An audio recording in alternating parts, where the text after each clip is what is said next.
Welcome to another episode of SpitBallin. I'm your host AJ, and alongside me as always is my co-host Christian. And on this episode of the show, we will talk about very little NFL news, as not much has gone on in the NFL since last week. We will be talking a lot, though, about the NBA, as we all know a major shakeup in the East occurred.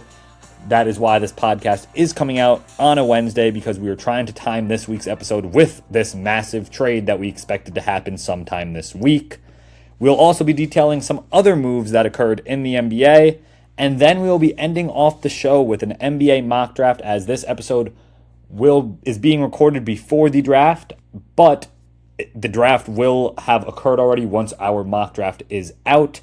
So next episode, we will recap our mock draft compared to the actual NBA draft. And as always, you can listen to SpitBallin on Apple Podcasts, Spotify, and YouTube. You can also find us on Instagram, X, or TikTok under the handle @PodSpitBallin. That is @POD Spitballin.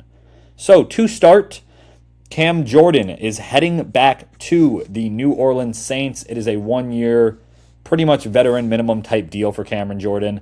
I think this was just always going to happen. I could not see Cam Jordan playing for another organization. He's getting towards the end of his career and most likely just wants to be a Saint for life. I also believe this is a great signing for the Saints. Having a young pass rusher in Chase Young, you keep his mentor, as I believe Cam Jordan definitely has been for Chase Young since he's got into New Orleans. So you have a guy that's been productive every year he's there and can also still now mentor your young edge rusher in Chase Young. I love this for Cam Jordan and the Saints. Christian, what do you think about Cam Jordan heading back to New Orleans for possibly what could be his last season? Pretty sad. He's one of the guys that we both grew up on. I saw a post before on Instagram where it was like the sack leaders from 2016 and then sack leaders from 2026. And Cam Jordan was on both of those. So it's kind of crazy how long he's been good, at least as an edge rusher. It's really rare to see in the NFL these days. But like you said, it's his last year. It's sad. But the Saints could, I think they could be somewhat decent this year maybe if they can figure out an offense. But yeah, it's a little sad. Yeah, and they did draft Jordan Tyson in April's draft to boost that offense. So we will see if they are able to figure out that offense with Tyler Shuck. And that division is probably, if not, the easiest division to win in football. So I really feel like any of those four teams in the Saints division can always win the NFC South. So we will have to see how that shakes out this year. And for the major NFL news that came out recently, and the last bit of NFL news that we'll be talking about today, is that the NFL has decided not to hold a supplemental draft. And the biggest reason for this is because of Brendan Sorsby. Now, I do feel for some prospects, as every year there is a supplemental draft, and it's just never talked about as much because there's never such a high-profile prospect like Brendan Sorsby was going to be in said supplemental draft. So I do feel for the prospects that were just going to be in this draft, as there always is a supplemental draft every year and just never really talked about because most of the time teams don't use their picks, but sometimes teams do, and you see guys like Jalen Thompson for the Arizona Cardinals, who was the biggest, most recent pick in 2019 in the supplemental draft, get a chance in the NFL and now is making a career in football. So I do feel for those guys who were looking forward for that opportunity, but this is really because of Brendan Sorsby. Brendan Sorsby, we all know, has the major gambling addiction, I guess you could still call it. Hopefully he has figured it out, but it was a huge gambling scandal with Texas Tech. Texas Tech brought him in for all that NIL money, and the way NIL works is that he was paid up front. So he received all the money, and now he is not going to play a snap for Texas Tech due to the anti-gambling laws in place with the NCAA. Sorsby then thought he could pivot to the NFL, go into the supplemental draft, and just coast his way into the NFL and end up being just at where he wanted to be in a year early now. However, the NFL does not take gambling very lightly either. We know that in the past with Calvin Ridley, who had a bit of a gambling problem and was suspended for an entire season because of that. Therefore, the NFL is now not holding an entire supplemental draft this year, most likely, and not even most likely, pretty much to prevent Brendan Sorsby from entering the NFL this year. They definitely believe that he does not deserve to be rewarded, and this would have been his golden ticket almost to save his career. Now, he really has nowhere to go, and we'll have to see what he does. I could very much see him playing in the UFL possibly, because he would be, I guess, entering the 2027 NFL draft, and the UFL starts slightly before that. So he would get some reps in the UFL and probably be the best quarterback in the UFL if he is all what he is supposed to be. However, this is pretty major news, as Brendan Sorsby was going to be a major sweepstakes for teams like the New Orleans Saints, possibly the Arizona Cardinals, and the New York Jets being the favorite to land him if they were to use a supplemental draft pick on him. Christian, what do you think about this whole situation, and what do you think Brendan Sorsby will do before the 2027 NFL draft? I do believe he has to go to the UFL. I'm impressed that the NFL actually, put their foot down, and it's because most of the time with these athletes, a lot of the time they get away with a lot of stuff they do. Prime example is James Pierce being able to still be in the league when there's video evidence of stuff that went wrong, but it's whatever. But I'm happy they put their foot down. They basically said, Brendan Sorsby, no, you did something illegal. We're not just going to let you take the easy way out, which is what the supplemental draft is for him. Like you said, it sucks for a lot of players because a lot of players do use it as their way to fulfill their dreams, get to the pros. So it's unfortunate for that, but it makes sense for them to do what they're doing with Brendan Sorsby, where it's more of an easy way out for him. And his options, like you said, they're pretty limited. I mean, he can just train all year coming up to the NFL draft next year, or he can join the UFL, which at this point, if he wants to get to the pros, the UFL is probably his best bet, because if he plays well there, like I said before, teams kind of don't really care about the off-field issues if you're decent enough on the field, which is sad to say, but that's just the era we're in now. But it should be interesting to see what happens with him in his future. Yeah, I do believe that exactly. He could just train all year, but I do feel like the UFL, you look at a guy like same position, Deshaun Watson, who sat out of football for a year and was obviously training, then comes back and just not the same player. I do believe sitting out a whole year and just training is not the same as physically playing football. So I do think the UFL would just be great for him in the sense to get, reps at some type of level, because now this will basically be, he will have missed now a whole college season. He won't be in the NFL this season. He'll be missing an entire season of football if he does not go to the UFL and at least play for, it would be around a month and a half, 2 months before the NFL draft, where then I think he would leave whatever team he is on in the UFL. There's a big chance he's just forgotten too, to be honest. That too, a lot of NFL execs could just treat him like, sorry, you messed up, kid, like, we're not letting you in. I do agree. He could definitely get blackballed. I mean, because now he has to compete with the 2027 quarterbacks. It's not just, at some point the tape isn't enough. Yeah, I mean, well, he was always going to compete with those quarterbacks, obviously, if he was going back to college. Yeah, but now he has to do it without playing a full year, is what I'm saying. It's hard now. Exactly. That's what I was going to say. I agree with you, though. The sense of, we'll be seeing Arch Manning, we'll be seeing Lenore Sells, we'll be seeing Trinidad Chambliss, Dante Moore. We won't be seeing Brendan Sorsby playing at a college level this year, which is going to be a major disadvantage for him. And now, heading to the NBA, the NFL's coverage this week, as that's really all that went on in between shows. So we will now be heading to the NBA and addressing that major shakeup in the East as our last news of the NBA, as there were a couple other things that happened, but we will be spending a lot of time talking about that trade, as it is probably one of the biggest trades in the history of the league, to be honest, and definitely in recent history outside of the Luka Doncic trade. But heading to some minor NBA news, but pretty major at the same time, we see Michigan's head coach, Dusty May, coming off a national championship at Michigan, heading to the Dallas Mavericks. Dusty May was at FAU for a couple of years, then at Michigan for 2 years, won the national championship in March Madness last year, and now is heading to Dallas to coach Cooper Flagg. I believe this is a great move for Coach May. I believe that it is every coach's dream to end up at the professional level of their sport. You obviously, though, do see people like Nick Saban, who is regarded as the GOAT of coaches in college football, make it to the pros and then not be good at all. So we will see how Dusty May actually is in the NBA, as the NBA is a lot different than college, and that's why Nick Saban failed in the NFL. The NBA is a whole different monster compared to coaching college kids. Because at the end of the day, that's what they are. They're kids. You're now going from coaching people who max age with COVID eligibility and injury waivers and fifth years, maybe 23, max 24 years old. So they're still a young adult in a sense, in their mid-20s. Now you could be coaching 30-year-olds who are getting paid hundreds of millions of dollars. And if you tell them to run faster at practice and they don't like the way you told them to do that, they're not going to do it. And it could create a lot of tension in the locker room. So we'll have to see how Dusty May adjusts to that, going from coaching kids to now coaching full-blown adults. I do believe he'll be successful, though, and he's going to a team that has the foundation for him to be successful, obviously having Cooper Flagg, the first overall pick in last year's NBA draft.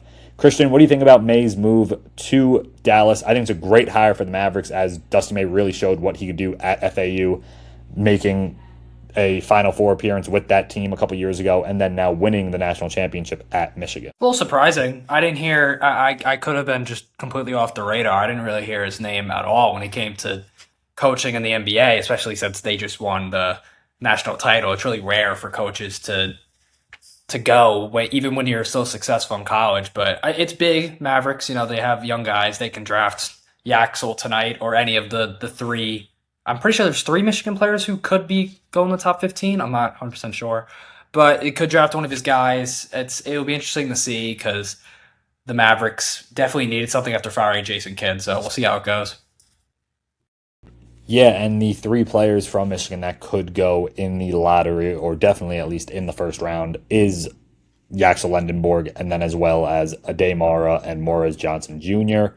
A lot of people do believe that the Mavericks will go with Ade Mara at pick number 9, purely off of they get a center like that next to Cooper Flagg. That is a scary duo at power forward and center, so we will have to see how they play that. And moving on now to a not as major trade, but a trade that did occur before the biggest trade in the NBA yesterday.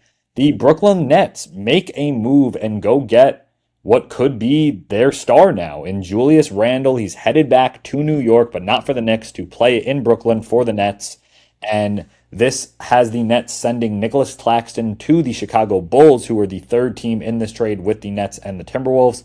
And the Timberwolves, in return for sending Julius Randle to the Nets, got Mo Guy from the Bulls and pick 33 from the Nets. The Nets got Randle and pick 28. Now, a lot of people probably think, why did the Timberwolves have to give up a first-round pick in this year's draft, being pick 28, and receive a second-round pick when they're the one who gave up the good player in this trade? It's because of his contract. His contract is a $30 million deal per year that just is huge, and the Timberwolves wanted to re-sign Ayo Dosunmu, which they did last night. They re-signed Ayo Dosunmu for 5 years now, and he is committed to the team. And we saw Ayo really come out of his shell last year when he was traded from the Bulls to the Timberwolves. He looks like their point guard of the future, next to Anthony Edwards, and I believe that is why they wanted to get rid of Julius Randle, and that is the reason why they did not get much in return, because the Brooklyn Nets knew that they had to get rid of Julius Randle, that it wasn't really they were trading him because they were looking to get something great in return. It was more they had to create salary room to re-sign Ayo. But I believe this is a great trade for the Nets. They send Nicholas Claxton, who really has not been able to figure it out after his one good season with the Nets. That was a couple years ago. And now he heads to Chicago, which I think for Nicholas Claxton is a great change of scenery. He can be a very good center on a team that is looking for a center like Nicholas Claxton. So I do believe he will be successful in Chicago. And for the Nets may have a big 3 forming in Brooklyn. We know about OG Anunoby, Karl Anthony Towns, and Jalen Brunson over at MSG. But now the Barclays Center might have their own big 3, and Julius Randle, Michael Porter Jr., who are both on the roster currently. And there have been rumors circulating all offseason that once free agency starts, that the Brooklyn Nets are prepared to offer Austin Reeves a $178 million 4 to 5 year deal. And that would then have the big 3 in Brooklyn being Austin Reeves, Julius Randle, and Michael Porter Jr. We'll have to see what they do now at the center position. They do have De'Aaron Sharp on the roster, who I do believe is actually a very good center and extremely underrated, and we will see him blossom this year, now being a starter potentially. And then they have a lot of young pieces in Igor Demine and Nolan Traore to fill out the team. So we will see how Brooklyn does next year, and we'll now have to see what the Timberwolves do, as of now, this just brings Naz Reid finally off the bench and into their starting lineup as the power forward who will be replacing Julius Randle. Christian, what do you think about this trade for all 3 teams involved? I believe, honestly, it's a win-win-win for all 3 teams. I believe this is a great trade that really just helps set up the future for all 3 teams. Yeah, it's a trade that I mean, I didn't think was going to. I knew that the Timberwolves wanted to get Randall out because obviously for the player he is and how he just doesn't show up in the playoffs, not worth the money at all. This makes the Cat trade look 40 billion times worse now because they've been wanting to get Ant help and they had the help with Cat. I don't know why after the one season they had together, I think one or two, they actually played really well. And then they split the whole thing up. They got Randall, they got DiVincenzo, they got Gobert. Didn't make any sense. Should have just kept Cat all along. But like you said, they moved him. They wanted to sign AO. They really liked AO. He really came alive for them in the playoffs big. And they wanted Naz Reid to start. So in my opinion, Naz Reid is definitely an upgrade over Julius Randle. Julius Randle's been on the downfall for a few years, in my opinion. But it's interesting. Like you said, the Nets they might have a big three now. Is it a great big three? I don't know. We'll find out. But it should be interesting to see if the Nets can actually compete now because they were able to take on a contract like Julius Randle. It doesn't really affect them, and they get a first-round pick out of it. So it should be interesting to see how it goes. And now heading to the biggest trade of the NBA offseason so far, and I will be very surprised if it is topped. Another superstar would have to be traded to top this trade. Giannis Antetokounmpo, who has been the talk of the town when it comes to trades for the last year pretty much, with him and Milwaukee falling out of love and Giannis pretty much kind of saying he wants to move on, but then not wanting to move on, to now finally firmly putting his foot down and saying it's time to go. And that is where we saw Giannis Antetokounmpo and Bobby Portis sent to the Miami Heat for an exchange Tyler Hero, Kel'el Ware, Jaime Jaquez Jr., Kasparas Giannakis, the 13th pick in the NBA draft this year, 2 first-round picks, one in 2031 and 2033, a first-round pick swap in 2030, and a second-round pick in 2033. Now, this trade is very interesting for both sides. The Bucks brought in Damian Lillard for Giannis, as he, at that point, said, get a superstar or I want out. They get Damian Lillard. It did not work out. Damian Lillard was not traded. He was waived by the Milwaukee Bucks. They are still paying Damian Lillard a massive contract. Then after that, the whole reason why they waived Damian Lillard was so then they at least have the money now to bring in Miles Turner, who they thought would be a great defensive, good center to be next to Giannis. That worked out even worse than the Damian Lillard addition.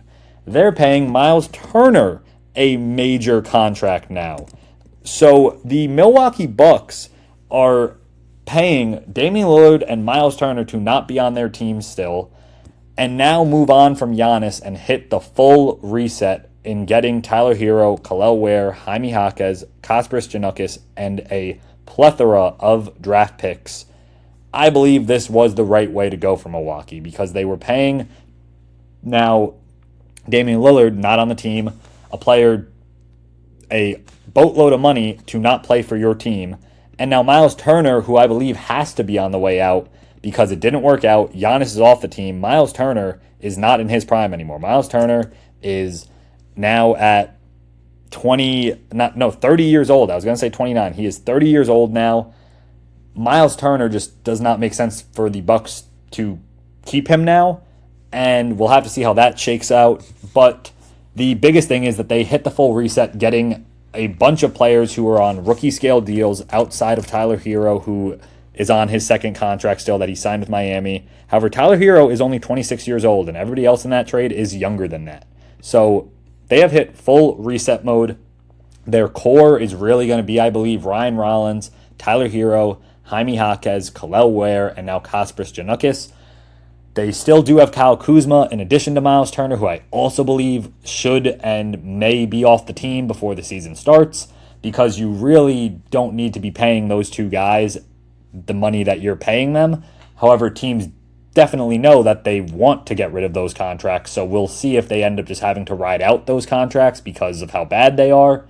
But I do believe this is good for Milwaukee. It's time to move on. Giannis did what he had to do in Milwaukee. He won the championship in 2021, and since then, it just has not been that great. The Bucks have not made it back to the NBA Finals since then. I don't even think they've made an ECF appearance since then. Correct me if I'm wrong, Christian. But the Bucks just have not been great since winning that Finals. They've been average. They made the playoffs a couple years, and then they missed the playoffs a couple years, specifically this year being their worst year when they missed the playoffs. So I do believe it is the right direction to go, full reset, and delve into the young talent, which is why I do believe that this was the best deal for the Bucks to take. The Celtics deal was very hot in rumors yesterday, being Jaylen Brown, their draft pick from this year's draft, which was a worse pick than the Miami Heat's 13th overall pick, and possibly Hugo Gonzalez, but then it seems like now that he was not included in the trade, which was a big driving force for the Bucks not to take the Celtics trade, as they did want some young piece to come along with Jaylen Brown, as Jaylen Brown may have demanded out of Milwaukee. He might not wanted to have been part of a Bucks team without Giannis that's heading for rebuild. So I do believe this is the best trade for the Bucks because it's a clean slate now. You're starting now with all controllable contracts and rookie scale deals. We could even see Tyler Hero sent out to a third team still. That is still a very big possibility. The Detroit Pistons are very interested in him, and the Bucks then will have literally nobody on their team that they're paying a crazy deal outside of Miles Turner. Now to the Miami Heat part of the trade, but actually before we get to that, Christian, give us your take on the Bucks side of the trade, and then we'll delve into how the Heat are going to be shaping up with Giannis now part of the team. Well, before we get to that, I wanted to bring up, because you mentioned before, since winning the finals in 2021, the farthest they've made it to is the semis. So in 2022, they lost in the semis. 2023, 2024, and 2025, they were first-round exits. And last year, they didn't even make the playoffs. So I'm not surprised Giannis wanted out. I'm not surprised he wanted out the year prior, since they were first-round exits 3 years in a row. Secondly, I want to say, what a month it's been for Jimmy Haslam. For any of you who don't know who Jimmy Haslam is, he is the owner of the Browns and the Bucks. And it's been reported that he's been the driving force of trading both Giannis and Myles Garrett and getting the return that they've gotten back. Not major, but it's just a funny fact that in the two major trades in the NFL and NBA have been from the same team with the same owner. But back to the trade. It makes sense for both parties. I'm not surprised that they didn't go with Jaylen Brown, because if you're the Bucks, if you can't win with Giannis, it's not going to be any different with Jaylen Brown at the helm. So it makes sense for them to go younger. Like you said, Tyler Hero, they could just trade away for more younger assets. But they get Khalil Ware back, they get Jaquez back, they get Kasparis Jakasionis. I don't even know if I'm saying that right, but he's a guy that Miami Heat really liked. Miami Heat didn't want to let him go, which was one of the major things that when the reports came out a few days ago, Miami didn't want to gut their roster. I'm pretty sure it was for Kasparis because they really liked him as a player. He was big for their future, even if they were going to get Giannis. And then when you go to Miami, they've needed a star. Pat Riley's been holding off for 3 years now. I know Jimmy was traded, I think 2 years ago, a year and a half ago. I don't know the exact timeline. Miami's been waiting for their star back, and this is what he's been saying that he was going for. He was waiting for a Giannis-type player to be out there, so he'd go all in. And there were some rumblings that he didn't want to do it, some rumblings that he was going to do it. At the end of the day, he did it. They get Bobby Portis back as well, more as like a cap casualty for the Bucks. But it's good for both sides, and I'm not shocked that they didn't go with Jaylen Brown. Yeah, and now delving a little bit deeper into the Miami side of the trade after covering how the Bucks will shape up going into the future without their cornerstone of their franchise. It is bittersweet seeing Giannis head from Milwaukee to the Miami Heat because he really did bring that franchise back to relevancy and obviously winning them a championship in 2021. However, he is now headed to South Beach alongside him, Bobby Portis. I believe, as Christian just said, this is huge for the Heat. Pat Riley, as you said, has mentioned Giannis several times over the past couple years as the asset that he wanted. That's why he never cashed in his chips when Damian Lillard was demanding to go to Miami. It's why he didn't cash in his chips when there's a chance that the Miami Heat could have gotten Donovan Mitchell. He didn't cash in his chips when they could have gotten Bradley Beal, and he did not do it when Kevin Durant was an option. He has always been looking for his whale, which was Giannis Antetokounmpo, and he has landed him. This is now a team that is going to be in win now mode. Giannis being 31 years old, he is in his prime still, but obviously getting towards the end of it. But Giannis Antetokounmpo is a top 5 player in the association still, and is going to be electric, I believe, in South Beach next to Bam Adebayo. Nobody will be getting into that paint, I believe. I believe that's definitely the best, probably, front court in the league when it comes to defense, realistically. So we'll have to really see how that plays out now. And the Heat are going all in, as I said. The Heat did gut their roster in a sense, but the roster they gutted got them to the 10 seed last year, and they lost in the play-in.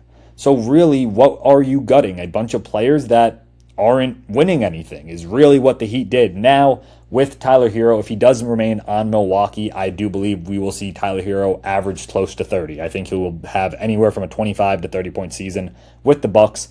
But that's going to be an empty stat season. He'll be the best scorer on that team by a mile, and he'll just be putting up as many shots as he can in every game, much more than he ever did next to Bam Adebayo and Jimmy Butler during his career in Miami.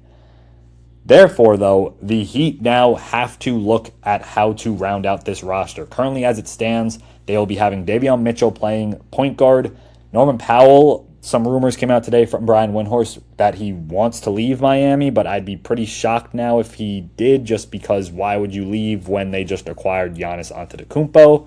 We'll have to see how that shakes out, though. But if he is not part of the Heat, it is currently Davion Mitchell, Pele Larson, Andrew Wiggins at the 3, Giannis at the 4, and Bam Adebayo at the 5. And then off the bench, they would have Nikola Jovic playing the 4 and Bobby Portis at center. If you're the Heat, now you have to go play very good free agency. I believe Russell Westbrook will be a target for them, as he is a veteran guard who, alongside Giannis and Bam, would be one of the best playmakers for those two type of players, in Bam and Giannis. I then also believe that Colin Sexton or Anthony Simons could be an option, as the Heat will need some shooting, as Pele Larson is still unproven. We'll have to see how good he can be as a shooter, but he will definitely be playing the Tyler Hero role pretty much for the Miami Heat going forward. And then Andrew Wiggins and Davion Mitchell shot just under 40% from 3 last year, so they still do have some 3-point shooters around Bam and Giannis. But I do believe Colin Sexton or Anthony Simons would be a great addition to that. I definitely think that we could see some older players like Russell Westbrook, such as Klay Thompson and Chris Middleton, even come reunite with Giannis in Miami. We could also see there are some rumblings that Drew Holiday may demand a buyout with the Portland Trailblazers and come to South Beach to play with Giannis. We'll have to see how that all shakes out for the Heat, but the Heat are going for it. The Heat, I believe, with this trade, are undoubtedly a top 3 team now in the East, and I do believe in this first year of Giannis, we will see them do much better than just a play-in team. Christian, what do you think about the Miami Heat going into this season with Giannis, and how do you think their future looks, as they did give up a lot of young pieces and did give up a treasure chest of draft picks to acquire the Greek Freak? Yeah, I'm going to touch on what you said, because the whole media with the NBA and Miami right now, because we spoke about this before, me and you, where it's everyone said before the trade happened, Miami didn't have the assets. The trade isn't good enough. And now all of a sudden, Miami gave up too much, which I think is crazy for any analyst or any fan to say when Miami's been a play-in team for the past 3 years. So, like exactly what you said, what roster are you gutting? A team that's a play-in team? At what point is it not enough? And that's where Giannis Antetokounmpo comes in, where I don't believe they're going to be a play-in team. I truly believe they could be a top 3 to 4 team in the East. They could even win the East, which in the first year with Giannis is very possible. It also can't be possible because there's other teams like the Knicks. There's still Boston. We got to see how the Pacers look with Halliburton coming back. So it's just funny with sports media how quickly people switch up. But with like you said, Norman Powell, there's a chance he doesn't come back unless he takes a massive pay cut. It's looking like he's not going to be back. They still have guys. They still have Wiggins. They still have Bam. Like you said, that's probably one of the best front courts in basketball. It could be one of the best 1-2 combos in basketball, even in the entire league. Pele Larson's a guy Miami really likes. He was really under the radar last year. He's probably going to get more minutes this year, depending on who they bring in. If Norman Powell comes back, they still have Wiggins. They still have Davion Mitchell, who they also really like. Now it comes down to free agency. You got to get some good vet minimum guys. I don't know who exactly they'll be eyeing for. Like you said, they could go after Westbrook. They could go after Drew Holiday if there's a buyout. Tim Hardaway, Kevin Huerter, or Herter, however you say his last name. They need to bring shooters in. The shooters. When you have Giannis and Bam, you need to be able to get guys on the outside, wings that can shoot. Like you said, Wiggins and Davion didn't even shoot that bad last year. But now it's however they can fill the roster as best as they can. And I think they could do that with shooters. So it'll be interesting to see how it goes. But I'm excited for Miami this year. I do believe, too, that we will see Miami have a successful free agency, and it'll be successful in a sense to Miami and maybe not the rest of the league, as you look at the rosters that Miami brought to the NBA Finals the 2 years they were there in the Jimmy Butler era. Some of their best players were Gabe Vincent, Max Strus, and Caleb Martin, a bunch of nobodies before they got to the Heat and then got developed by one of the greatest coaches, if not the best coach, in the association, Eric Spoelstra. So I do believe the Heat will not struggle this offseason in free agency and going into the season. They do also have on their roster Myron Gardner and Drew Smith, who are two prospects that are not very known right now, but are very liked by head coach Eric Spoelstra and will be getting minutes if they are needed. So we will have to see how this shakes out for Miami and Milwaukee. Only time will tell, and we'll have to see how it happens in the 2026 to 27 NBA season. And now rounding out this episode of the SpitBallin podcast, Christian and I will be doing a NBA mock draft for you guys. We will only be doing the lottery picks, as we believe once you kind of get past that, it could really go any player at any pick, and it's really not that substantial kind of what happens after the lottery, because those players typically, like a Hugo Gonzalez, for example, as we just mentioned, you really don't see those guys at least play in their first year. They could always play in their, second, third year and then really develop outside of that. But once you get outside the lottery, there really aren't too many big names anymore. But this is a loaded draft class for 2026. And to start off the NBA draft, the winners of the NBA draft lottery, the Washington Wizards, have the first overall pick. And Christian and I believe that they will go with AJ Dybantsa. I think that this is the best fit for them. We believe that Dybantsa just will be a perfect guy to have next to Trae Young and Anthony Davis. Anthony Davis could potentially be a trade candidate, there are rumors about, but if he is there, your starting lineup now looks like Trae Young, Bub Carrington, Dybantsa, Anthony Davis, and Alex Sarr. Christian, what do you think about the Wizards taking Dybantsa here at number one? I mean, it makes the most sense. You have another guy like Darryn Peterson who can go one, but like you said, they have Trae Young. So a guy like Dybantsa, and Dybantsa, a very confident young fella. He's from everything I've seen, he's for sure going to the Wizards, or he thinks he's going to the Wizards. So I trust him. I trust the Wizards. I think they can be a good team next year. Yeah, we'll have to see how it shakes out, and we will cover the NBA draft recap on next week's episode. And the possible other number one overall pick, Darryn Peterson, we have going to Utah at pick number 2. This is a very similar situation that Utah was in last season with Ace Bailey, as Ace Bailey pretty much said, don't draft me to Utah. And Danny Ainge said, sorry, you're coming to Utah. I want you. You're going to be on my team. I think it's pretty much the same situation with Darryn Peterson, as he's been pretty adamant about that in the media, saying that he doesn't want to go to Utah. I really don't get why these players don't want to go to Utah. Utah's a very nice city. I guess there really is not much to do outside of probably playing basketball, but that's what you're getting drafted for. You're not getting drafted to, you look at Miami, go to the clubs in Miami and go to the beach. No, you're getting drafted to go win an NBA championship. So I do believe players have to kind of start realizing that coming out of college, and that Utah really is probably the best place to go do that, as there's not many distractions in Utah. So we do have Darryn Peterson going to the Jazz and dealing with it as Ace Bailey did this season. Christian, what do you think about Peterson to the Jazz? Yeah, I mean, it all comes down to if the Wizards do take Peterson, Dybantsa's going to be here. They're each going to be intertwined 1 and 2. So since we have Dybantsa 1, Peterson's going to go 2. He's the best player on the board. They have a guy, Keontae George, who really came out of his shell this year, played very well for them, but they still need talent, and he's arguably the most talent in the draft if you talk to some prospects, but yeah. Yeah, and then heading to the Memphis Grizzlies, who have a guard in Ja Morant, and could be in the guard market, possibly taking Darius Acuff, and then we see a trade in Ja Morant this offseason. But I feel like Ja Morant would have been traded already. But at the same time, maybe not, because they don't want teams then to know that they're going after Acuff. So I do believe that they won't take Darius Acuff, though, as Ja Morant is still currently on the roster. And I think will end up being on the roster just because, as I said, I think they would have traded him already regardless of teams then knowing that they're going after a point guard, just because I don't see the Wizards or Jazz taking Acuff over Dybantsa and Peterson. So they really did not have to worry about anybody jumping them. And I don't think the Wizards or Jazz would have traded down with anybody, as these two teams really need one of these two top prospects.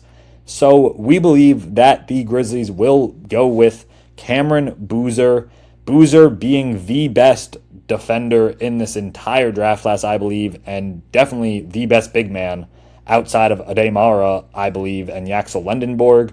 Boozer, I think, right alongside Zach Edey, is going to be a very good defensive duo, and Ja Morant could be very good in the sense of lob threading them some good assist.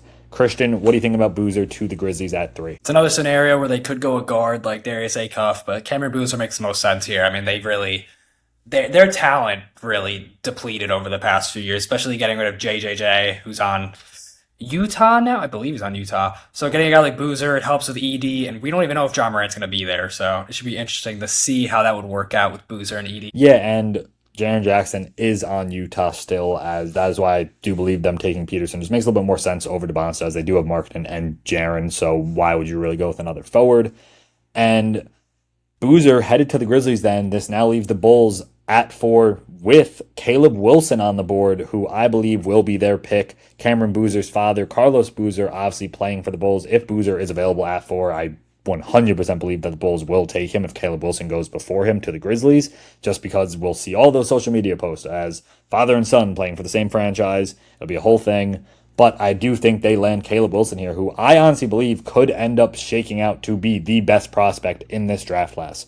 Caleb Wilson was dominant at UNC, and realistically, people are just kind of forgetting, almost like what it is, I feel like, with Giannis, how dominant this kid was just because he was injured for the later half of the season. I do believe Caleb Wilson will be a home run draft pick here for Chicago, as they desperately need some type of wing play, and Caleb Wilson will be that wing for them. Christian, what do you think about the Bulls getting Caleb Wilson? Well, seeing as Caleb Wilson, his only pre-draft visit was with Chicago, and it was with Tiago Splitter, their newly hired coach, it seems like he's most likely, if he falls here, he's going to go to Chicago at 4.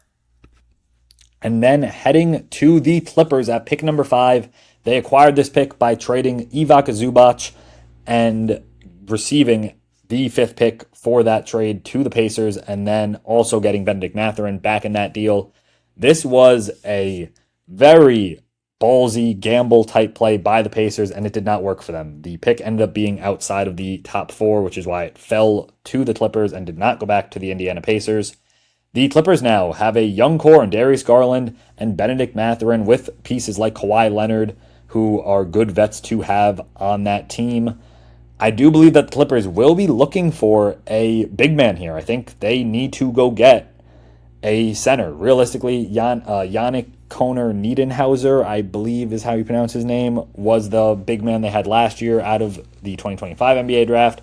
He was not great, so I don't think they're going to pass up on a talented big man like Ademara if he is available at this pick, and that is who I have them going with here. It's a bit of a shock, as Ademara is projected to go a little bit later, but when you really look at the needs of this team, yes, Keaton Wagler or Kingston Flemings, Darius Acuff, Mikal Brown Jr., Brandon Berries are great guards to get, but you have Bennedict Mathurin, you have Darius Garland. A guard is not your biggest need. You really need a big man, and Ademara at 7'3", will be the big man of the future, I believe, for the Los Angeles Clippers. Christian, what do you think about the Clippers getting Ademara? Like you said, it makes sense. They have their guards. I mean, a guy like Keaton Wagler, like you said, who could go to the Clippers, makes a lot of sense here. But like you said, they need center help. They really who are their centers right now? Do you know off the top of your head? I mean, Brook Lopez was there last year. I don't know if he's currently still on the team. I believe. Yeah, so it makes the most sense for them to draft the center. So I agree. Yeah, and then outside of that, John Collins was listed as a center for them last year, Isaiah Jackson, Yannick Koner Niedenhauser, and Norchad Omer. So exactly, a lot of not really great players playing that position for them. So heading to Brooklyn now, who just made the major trade for Julius Randle. I believe the Nets get what could be talked about as a steal in this draft, as I believe Darius Acuff possibly is a top 3 talent in this class. However, it's just not the needs of the teams that are taking Dybantsa, Peterson, Boozer, Caleb, Wilson ahead of him. I do believe Dybantsa and Peterson will be better than Acuff. I do think Acuff could be better than Boozer, though, and Caleb Wilson. We'll have to see how their careers all shake out, and especially their rookie years. But Darius Acuff to the Brooklyn Nets is a major young piece, I believe, that they need. Nolan Traore was a solid point guard for them, but nothing so insane. I don't think it's a reason why you would pass up on a talent like this, to be honest. So I do believe that they will end up going with Darius Acuff. You could also always move Igor Demine and Nolan Traore to the 2 if they don't land Austin Reeves, and even if they do, then you have them both coming off the bench or Acuff coming off the bench. I just believe it's just such a good talent to pass up on. So I do think they take their point guard of the future here at pick number 6 in Darius Acuff. Christian, what do you think about the Nets getting Acuff? It makes sense. He's a crazy scoring guard, and he's arguably the best ball handler in the draft. So with what Brooklyn's done, it would only make sense for him to take, arguably, like you said, he's arguably one of the best point guards in the draft. So I agree. And now heading to Sacramento, who really just cannot win in the lottery lately, and they are here now at the outside looking in of now the top prospects are really all off the board. And you really have to start playing a guessing game here and decide who to go with. I do believe, though, that the Sacramento Kings will go with the guard that was left on the board here, who could really play point guard or shooting guard for them. I do believe that we could see Zach LaVine be a guy who is a trade candidate. So Keaton Wagler, who could be playing shooting guard for them or even point guard, is the pick here. We believe that Keaton Wagler could be great. Coming out of Illinois, he has been one of the, I'd say, most interesting prospects in this draft, not really talked about as much as the top guys, but could really end up being a dominant player in this league. And I do believe the Kings will be very happy with Keaton Wagler at pick 7. Christian, what do you think about Wagler heading to Sacramento? It's ironic that we're saying that they could possibly take a guard because they chose Fox over Halliburton and they ended up losing both. So getting a guy like Keaton Wagler, an elite ball handler, elite scoring guy who basically led the Illinois to the Final Four with, I think, 45, 40, and 80 shooting splits. So it makes sense for a team that really needs guard. Like you said, they've been very unlucky, so they really need guard help. And now moving on to the Atlanta Hawks, who we saw have a very interesting season, obviously being the team that scared the champion New York Knicks the most throughout their entire playoff run, winning 2 games in that series. The Hawks are in a very interesting situation where they have now moved on from Trae Young. They bring back CJ McCollum. They have Nickeil Alexander-Walker still, Dyson Daniels, Jalen Johnson, and Onyeka Okongwu. They have Zachary Ricochet, who we all know has been definitely one of the bigger number 1 overall pick busts so far in his career.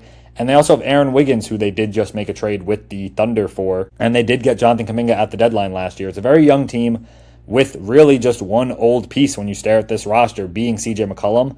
McCollum is a great veteran, I believe, for the Hawks to have. And I think he'll be a great veteran to help mentor Kingston Flemings, who we have going to the Atlanta Hawks at number 8. I believe that this would be a great pick for the Hawks with the 2 better guards off the board. They take the best available in Kingston Flemings, and I believe Flemings could learn a lot from CJ McCollum, can be the point guard of the future for the Atlanta Hawks and the next Trae Young possibly for Atlanta. Christian, what do you think about Kingston heading to Atlanta? It'll be big for them. He was Houston's number 1 option this year. He draws a comparison to De'Aaron Fox. Very high flying player, high vertical. Like you said, they have CJ McCollum, who's clearly very old, who they just recently re-signed, by the way. So McCollum could, be that mentorship role for the Hawks because they really need someone who can be the 1A. They have Jalen Johnson, who's I would say is like a 1B type player. They really need a 1A to get over the hump.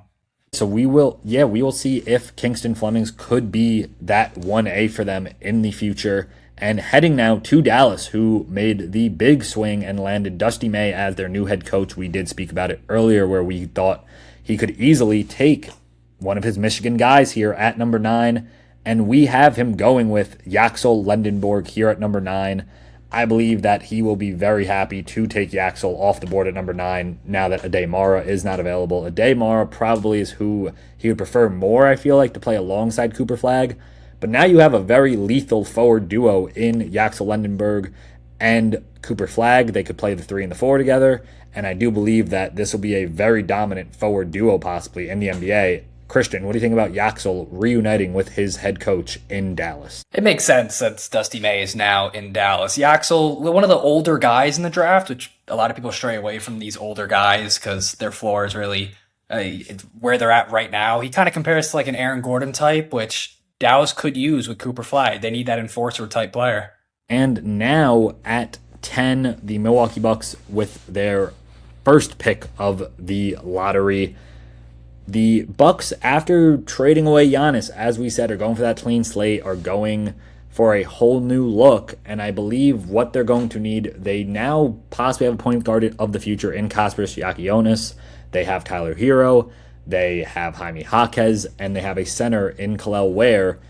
I do believe, though, that they still will go guard here. There is a chance I could see them going Nate Ahmet to maybe be the next Giannis for them. However, I just don't think they are probably too confident in Kasparas or Tyler Hero enough to pass up on some of the guards that are left here on the board. And I do think this will be Mikel Brown Jr. Mikel Brown Jr. was amazing at Louisville and a big part of why they were successful this year. I do believe that Mikel Brown Jr. could be a huge part of the Bucks' future now post Giannis. Christian, what do you think about the Bucks taking Mikel Brown Jr.? Like you said, I mean, it really comes down to, like you said, they just got 2 guards in Kasparas and Hero, but like you said, Hero could be on the move. So Brown's a highly skilled lead guard. I mean, it's something the Bucks could really use with their first pick, but depending to see how they'll even manage this with the 2 picks they have, but it makes most sense here, so I agree. And now heading to the Golden State Warriors, who have pick 11 after a very lackluster season. The Warriors in a very similar situation almost as the Bucks, where they have Steph Curry still, and Steph Curry is older than Giannis, and really they most likely have to capitalize on his last couple years, but also plan for the future. I do believe that the Warriors will end up going with Nate Ahmet here at pick 11. And this is just purely because they traded away Jonathan Kuminga as it did not work out, and this is pretty much his replacement now. You bring in Nate Ahmet from Tennessee to get mentored by Draymond Green at least for a year, and Draymond Green turned into one of the best defenders of his, I'd say, era in the NBA, and playing that forward position will be a great mentor for a guy like Nate Ahmet, and hopefully could be what they thought Jonathan Kuminga was supposed to be for this franchise. Christian, what do you think about the Warriors taking Nate Ahmet here at pick 11? It's funny because the Warriors are looking for, like, what they need now is like a combo forward type guy like Kuminga. So Nate Ahmet, he's the closest guy in the draft to a guy like Jonathan Kuminga, but hopefully it can work out for him this time. And now heading to Oklahoma City, the team that we saw go down in the Western Conference Finals to the San Antonio Spurs.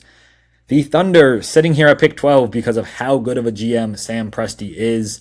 We really could see them go in any direction here. They just need to acquire talent, which they always seem to do. They always figure it out and acquire talent. And I believe that they will go with Braden Berries here, just purely him being the best player available, as the Thunder really don't have too many needs. Obviously getting Jared McCain at the deadline last year.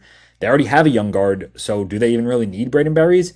I'd say why not? We see them trade away Aaron Wiggins. You're now getting Braden Berries on a rookie scale deal, and they just are going to keep loading up, and possibly we see them do a Giannis type trade with maybe a frustrated superstar next year, with now they have all this talent that they could always unload to go get a superstar. And Braden Berries could also end up being a very good player for the Thunder. Christian, what do you think about Berries to the Thunder? Yeah, like you said, the Thunder don't really have many holes. I mean, losing Wiggins was big. So drafting a guy like Berries, he's a competitive 2-way guard. You know, he scores on all 3 levels. So like you said, they can make a trade next year. They can keep him. There's always a few guys in the Thunder I noticed that are low-key guys that end up being good. So we'll see how it works out. And heading back to Milwaukee now at pick 13 with the pick that they acquired from the Miami Heat. I do believe that since they have gone with a guard, they will switch positions here and go with a forward. They really could go either way with Hans Steinbach out of Washington, Jaden Quinton's out of Kentucky. But I do believe they're going to end up going with Kareem Lopez out of Mexico, not playing in college. I believe Kareem Lopez is probably one of the most exciting, kind of interesting prospects that we see in this draft class. And I believe they're going to go with this purely because of them also getting Jaime Jaquez recently. They clearly liked Jaime Jaquez enough to accept that trade with the Heat. And I do believe Kareem Lopez could be a fun, exciting player next to Jaime Jaquez. Two Mexicans now in the NBA on the same team together would be pretty cool to watch them play together. Christian, what do you think about the Bucks going with Kareem Lopez here, getting now Mikal Brown and Kareem to be possibly a guard forward duo of the future for them? There you go. It seems like a match made in heaven with them just trading Giannis. So another guy like Kareem Lopez, who is, like you said, he's a foreigner, and he really has some of the same attributes as Giannis does. He's a good finish, stronger at the rim, and sorry, kind of tongue twisted my words there. He finishes strong at the rim, just like Giannis, and his shooting is much to be desired, but it's with a team that just needs talent. Well, it'll be interesting to see. He's one of the most talented prospects on the board, so it makes sense. And rounding out the NBA draft lottery here, the Charlotte Hornets have a lot of options to go here, really, at pick 14. I do believe, though, that they will end up going with the third Michigan man and making it all Michigan players in the lottery. Morez Johnson Jr. just fits their team better than really LeBaron Filone, Heinz Steinbach, Jaden Quinton, Cam Carr, Dalen Swain, Chris Sanak, Koa Pete. I just believe that Morez Johnson is a forward that they need. They have guard play. They really don't need to search for guards, especially after getting Kobe White from the Chicago Bulls last year. That's why I rule out Filone for them. And I really just do believe that getting Morez Johnson would help them in the sense at that position. They have Miles Bridges, who's getting up there in age and is also, I believe, heading for free agency. So they also might not bring back Miles Bridges. And because of that, I do believe that the best pick available and best player available for them is Morez Johnson. Christian, what do you think about the Hornets rounding out the NBA draft lottery, not the full draft, with Morez Johnson at pick 14? Yeah, he's a physical big who's very young. He's 20 years old, and there's a lot of teams who there's a chance he goes a lot higher than this. There's a chance he falls, but it'll be interesting to see where he'll go at least. But it makes most sense here for Hornets. They need big men help. And that is going to do it for our coverage of the NBA draft. The NBA draft will be occurring tonight as we are recording this on Tuesday, and then we will be recapping it on next episode, seeing if we got any lottery picks correct, and then also analyzing the rest of the first round at least, and possibly some second round picks if there's some intriguing players that were taken in that second round. But that is going to do it for most of the news that has occurred in the NBA and NFL this past week. I hope you guys enjoyed this episode of the podcast. And as always, you can find us on Apple Podcasts, Spotify, and YouTube. You can also find us on social media under the handle @PodSpitBallin on Instagram, X, or TikTok. And as always, we're going to leave you with one last spitball, and it is going to be, how do we think the Miami Heat will do in their first year with Giannis Antetokounmpo? My prediction is that the Heat will make the Eastern Conference Finals, but fall short of making the NBA Finals. Christian, what is your prediction for the Heat and Giannis this upcoming season? I'll be a little less broad. I just think they're going to finish in the top 3 in the East. So there it is, top 3 in the East and a possible ECF berth. And as always, everybody, keep spitballing.